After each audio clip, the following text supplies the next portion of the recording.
Assalamualaikum warahmatullahi wabarakatuh. Bismillahirrahmanirrahim.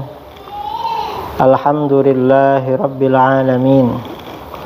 Lahul hamdu wa lahul fadlu wa lahus tsana'ul hasan. Ashhadu an la ilaha illallah wahdahu la syarika lah. Wa ashhadu anna sayyidana Muhammadan abduhu wa rasuluh. Allahumma salli ala sayyidina Muhammadin al-fatih lima uliq wal khatim lima sabaqa nasiril haqqi bil haqq wal hadi ila siratikal mustaqim wa ala alihi wa sahbihi haqqa qadrihi miqdarihi al-azim. Amma ba'du. Saudara-saudara kaum muslimin dimanapun Anda berada, pada edisi kali ini kita akan membicarakan tentang fanatisme Nusantara dengan sebar sara. Bolehkah ngajak-ngajak fanatik pada Nusantara dan menyebarkan sara? Artinya kebencian dan permusuhan kepada umat Islam dari luar golongannya. Itu boleh apa enggak? Ini yang akan kita bicarakan. Yang pertama, hadis hasan. An Wathilah bin al-Asqa radhiyallahu an yaqul, sa'altu Rasulullah sallallahu alaihi wasallam faqultu ya Rasulullah aminal asabiyyah ayyuhibbar rajulu qaumahu qala la walakin minal asabiyyah ayyansurar rajulu qaumahu 'ala zulmi. Haditsun hasan rawahu Ahmad wa Ibnu Majah. Wathilah bin al-Asqa radhiyallahu an berkata, aku bertanya kepada Rasulullah sallallahu alaihi wasallam. Aku berkata, ya Rasulullah, apakah termasuk fanatik? Fanatik yang dilarang maksudnya. Seseorang mencintai kaumnya. Misalnya orang Jawa cinta kepada orang Jawa, orang Madura cinta kepada sesama Madura, orang Aceh cinta kepada sesama Aceh, orang Melayu Riau cinta kepada sesama, dan seterusnya. Apakah termasuk fanatik yang dilarang? Beliau sallallahu alaihi wasallam menjawab tidak. Tetapi termasuk fanatik yang dilarang ketika seseorang menolong kaumnya atau membela kaumnya pada kezaliman. Jadi ketika cinta pada kesalahannya, kaumnya sudah salah, dibela, ditolong. Itu namanya fanatik yang dilarang. Ini hadis pertama. Hadis berikutnya an Abi Hurairah radhiyallahu an qala Rasulullah sallallahu alaihi wasallam, man qatala tahta rayatin 'ammiyah yada'u ila asabiyatin aw yaghdabu li asabiyatin faqitlatuhu jahiliyah. Rawahu Muslim wa Ibnu Hibban wa Ahmad wa Ibnu Hibban wa Ibnu Majah. Abu Hurairah radhiyallahu an berkata, Rasulullah sallallahu alaihi wasallam bersabda, barang siapa yang berperang di bawah bendera yang tidak jelas, dia ikut berkumpul berperang tapi gak jelas yang dibela ini benar apa enggak, mengajak kepada fanatisme atau marah karena fanatisme, maka matinya adalah jahiliyah. Artinya bukan mati yang syar'i, yang benar.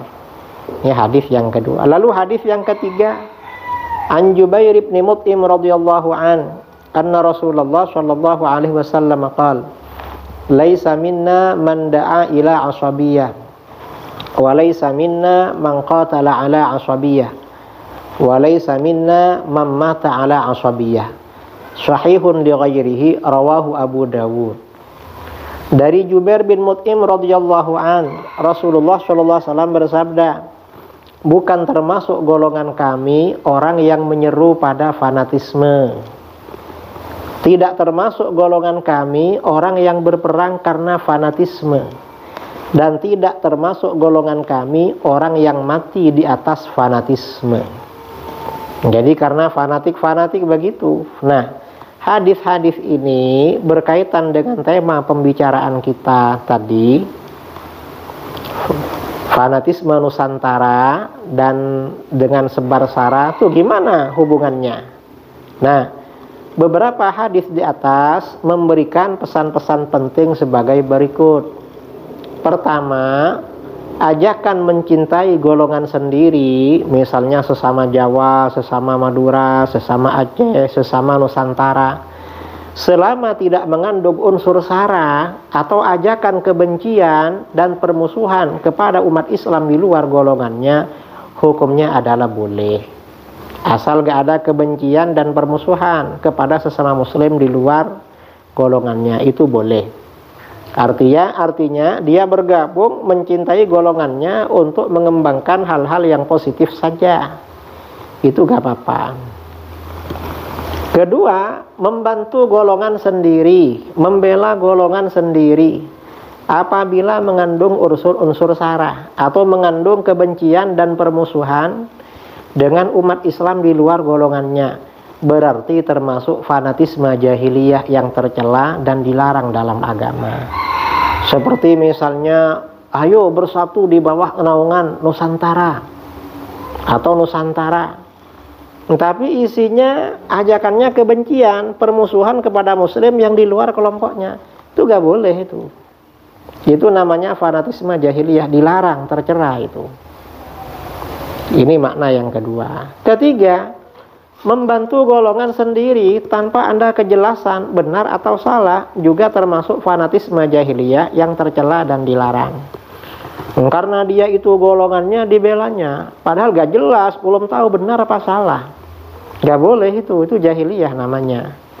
Keempat, dalam membela golongan sendiri, seseorang harus tahu terlebih dahulu apakah berada pada pihak yang benar atau salah. Kalau berada pada pihak yang benar, maka silahkan ditolong, harus ditolong. Tapi kalau berada pada pihak yang zalim, salah, tidak boleh ditolong. Orang itu gak boleh fanatik membabi buta, harus kebenaran yang dijunjung tinggi. Itu keempat. Kelima, menolong golongan sendiri ketika berada pada pihak yang zalim dan salah disebut dengan fanatisme jahiliyah yang tercela dan dilarang. Jadi golongan sendiri misalnya sesama Jawa, sesama Madura, sesama Nusantara salah, zalim, masih dibela, itu jahiliyah namanya, tercela dan dilarang. Jadi itu gak boleh. Kemudian terakhir yang keenam, bergabung dengan perkumpulan yang mengajak pada fanatisme jahiliyah, hukumnya adalah haram karena akan merusak dan memecah persatuan umat Islam. Jadi gak boleh, kalau tujuannya gitu-gitu gak boleh. Nah, ini saudara-saudara yang ingin kita bicarakan mengenai fanatisme Nusantara dengan sebar sara, boleh apa enggak? Jelas gak boleh itu termasuk fanatisme jahiliyah. Mudah-mudahan Allah memberikan hidayah kepada kita semuanya, istiqomah di dalam ajaran Islam yang lurus, Islam Ahlus Sunnah wal Jamaah, aswaja an-nahdiyah, aswaja asy'ariyah maturidiyah, mazahib fiqhiyah arba'ah dan sufiyah. Amin Allahumma amin. Sekian, assalamualaikum warahmatullahi wabarakatuh.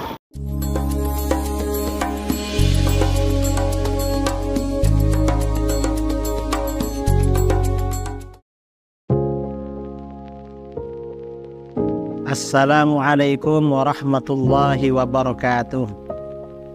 Saudara-saudara kaum muslimin dimanapun Anda berada, di seluruh Indonesia maupun di luar negeri, perkenalkan saya Al-Fakir Muhammad Idrus Ramli mengajak saudara-saudara sekalian untuk menyisihkan sebagian hartanya sebagai donasi bagi program peduli pendidikan yang dikelola oleh LAS, Lembaga Amin Zakat Sidogiri. Program ini merupakan bantuan untuk biaya pendidikan yang diberikan kepada anak didik binaan LAS Sidogiri yang meliputi 1. Beasiswa anak yatim dan duafa, 2. Beasiswa anak berprestasi, 3. Peningkatan SDM guru, dan 4. Penugasan dai dan atau tenaga pengajar. Silahkan saudara-saudara, kami tunggu donasinya melalui rekening yang tertera di video ini. Insya Allah harta kita akan semakin berkah, semakin dimudahkan, semakin lancar, semakin bertambah. Amin, Allahumma amin. Dari saya, Assalamualaikum warahmatullahi wabarakatuh.